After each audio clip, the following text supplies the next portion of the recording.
we saw that there in Quay Walker, February 7th, 2018. This will be Quay Walker's last trip to Knoxville in his college career. And, I just, I mean, you have to laugh a little bit with the hat flips and all this stuff. It pisses a lot of people off. And I'm just like, whatever, man. I mean, it doesn't, I've seen this so many times covering recruiting as long as I have. I think that Quay Walker, though, is a young man that we've seen grow up dramatically from his time at Crisp um, all those years ago. I mean, he has really developed into a guy that Georgia depends on, needs. We're coming into his. Think about this for Quay. In the last 10 games, he has had, so far, he started every single game in 2021. And in the last group of time here, he had 13 tackles against the Gators. He had two tackles for loss against Auburn this year. I'm just talking about this year, and he had three quarterback pressures against Cincinnati, and then he had and so that was 10 games ago, and then he had three quarterback pressures against Carolina. Quay Walker was a guy that was heavily sought after, and he kind of at the this is he's a great example of what Georgia's doing under Kirby Smart. You'd have people say, why aren't we seeing more of Quay Walker? It's such a big deal. He played all 14 games in 2018. 2019, he had 23 tackles, but he didn't start. And then a season ago, he had he played a lot. He didn't start a lot, I don't think. But he was the team's fourth leading tackler with 43 of them. He had 7 tackles against Alabama a year ago. And then he just really, we saw this with Latravius Brini as well. And I mean, and Chris Smith at the end of the season last year. All of a sudden, these guys get their opportunity, not their turn. I hate that term. They get their opportunity to play. They fight their way to play. And now all of a sudden you're seeing these guys really explode with playmaking ability. And it's not surprising. They've had to earn their way onto the field and then develop along the way. Quay Walker, the recruiting was kind of tricky. I don't know if people remember this or not, but this is an Alabama, Tennessee, Georgia thing.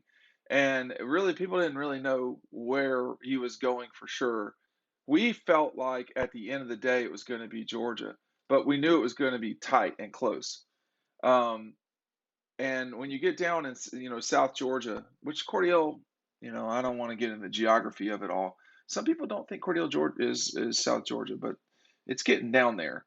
Um, there are no necessarily loyalties when you get too far away from Macon or any part of rural Georgia. I mean, you gotta go recruit guys. Period. That's all there is to it. So Tennessee with Jeremy Pruitt at the time, and then obviously Nick Saban at Alabama, they're going up against Kirby, and I think he's part of a class that was an exceptional class at Georgia. This was, when you talk about Quay Walker, it's Channing Tindall, Adam Anderson was in that group, Devontae was in that group, Jordan Davis in that group, Jamari Saylor was in that group, Ryan Fitzpatrick, Kyrus Jackson, James Cook, Zamir White. That was also Justin Fields. That was a hell of a class. Quay Walker and several guys who have since left, by the way. But Quay Walker was in that class. But I cannot help but like Quay Walker today. I don't think he'd be caught dead flipping a hat like that. That just wouldn't happen. And you see the reaction from his family behind him. Like when he picks up the Tennessee hat, they're like, "Oh, they're shocked." Well, they all got Georgia stuff underneath. I mean, they were in on the joke too. He could have picked Alabama and tossed that, but he did it to Tennessee. And I know that now that we've got guys like, Kate Mays, who's played at Georgia playing for Tennessee, and you got Quay Walker with the hat flip. I mean, that's what this is anymore. I mean, we're in a really ultra competitive situation, and there are only so many players to go around. It's a zero sum game. But I think for me, the maturation of Quay Walker is something that is to be admired by. Well, it's the program. The program is developing these players. They are taking off because of time in the system.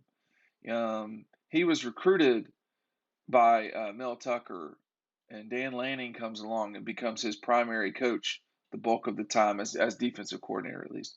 Um, that's and Kirby's always been around. This is a Georgia program that builds from they need time, but they build. In the past and at many schools now, Quay Walker would have been a three and out guy. He'd have played early. His second year would have been his kind of year to get noticed, and then his third year, which would be the year that he was playing behind like Nakobe and 32 from last year. Who's I can't believe I forgot Monty Rice's name. Um, there were got me. He played a lot, but that typically in other places been the time that he would have left.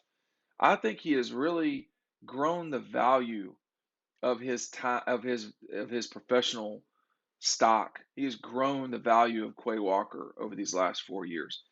Everybody shouldn't stay 4 years at Georgia, but for Quay, who was a raw player coming out of Cordeal, he needed the time to kind of get right and get where he's at right now. I'll read it one more time for his season thus far.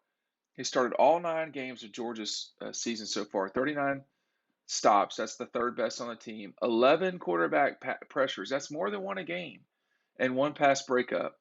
Has led team and set career highs in tackles in 2 recent games, highlighted by 13 stops against the Gators. That's the first double-digit tackle effort by the Dogs this season, any player. Think about how much they rotate, guys. And 9 tackles against Kentucky. He had 1 tackle and 2 hurries in the win over number 3 Clemson. Had a tackle, a fumble recovery, and a career high 3 quarterback pressures against Carolina. 4 stops in the pass breakup over number 8 Arkansas. A season of a high of 5 tackles came the win against Auburn at the time, and 2 tackles for losses, which is a career high. Had one of them being a sack of Bo Nix. He was named team captain for the Auburn and Florida game. When you get into a season like this one late, and guys who have been there for 4 years are leading the way, that's why there are no mistakes. These guys aren't letting there be mistakes. There's too much. They have played too many games. They have lifted too many weights to let something go wrong. Someone's going to have to beat them. Someone's going to have to beat Quay Walker in this Georgia defense. You tell me who it is. I don't see who it is, obviously. We'll see you over on the website, dogpost.com.